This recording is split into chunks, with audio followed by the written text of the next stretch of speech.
যে ঢাকা বিশ্ববিদ্যালয় স্টিলের খাট দেওয়া হবে কেন, এটা কি এতিমখানা নাকি? একজন পলিটিক্যাল ব্যক্তি এটাও বলেছে। এইটা একজন রাজনৈতিক ব্যক্তির মুখের ভাষা হতে পারে না।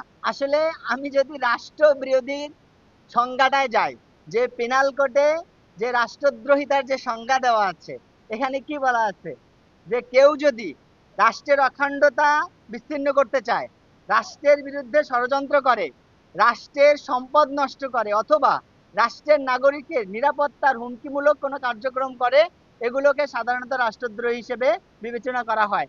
আমরা আসলে এই কোনো একটা গ্রাউন্ডে আমাদের কার্যক্রম পড়ছে কিনা, বা আমাদের কোনো কাজ পেনাল কোডের অথবা সেডিশনের যে কোনো একটা বিষয়ের সাথে সম্পর্ক আছে কিনা, যদি থাকে তাহলে এটা রাষ্ট্রদ্রোহিতা, আর যদি না থাকে তাহলে এটা কখনোই রাষ্ট্রদ্রোহিতা না, বরং শিক্ষার্থীদের কল্যাণের জন্য উদ্যোগগুলো গ্রহণ করা।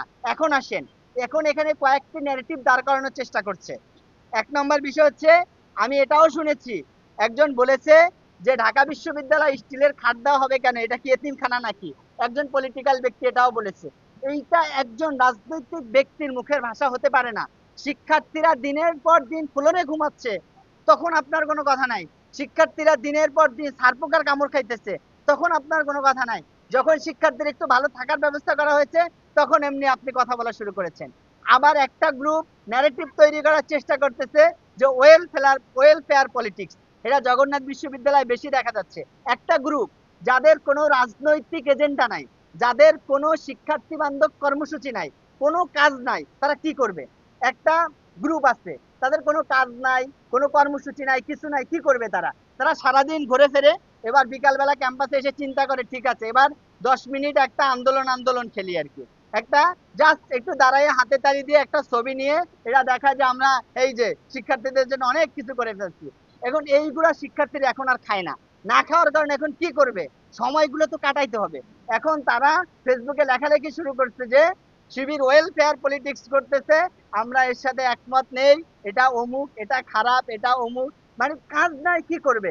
আমি তাদের কাছে আপনাদের মাধ্যমে বিনীতভাবে অনুরোধ করতেছি, ভাই আপনাদের যদি কোনো কর্মসূচি খুঁজে না পান, আপনারা যদি কোনো কাজ বের করতে না পারেন, আমাদের কাছে আসেন, বসেন, সময় নেন, আমরা আপনাদের কর্মসূচি ঠিক করে দেব, এবং আপনাদের কর্মসূচি বাস্তবায়নে আমরা সর্বোচ্চ সহযোগিতা করব ইনশাল্লাহ।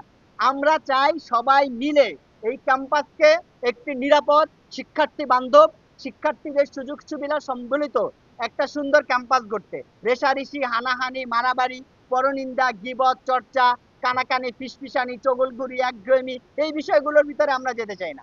আমাদের টার্গেট হলো সহানুভূতি, আমাদের টার্গেট হলো সহযোগিতা, সহাবস্থান, নিরাপদ ক্যাম্পাস প্রতিষ্ঠা করা, এবং আমরা এই কাজে আপনাদের সকলের সদয় পরামর্শ প্রত্যাশা করছি।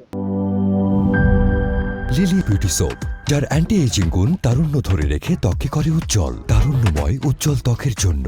রিমার্ক।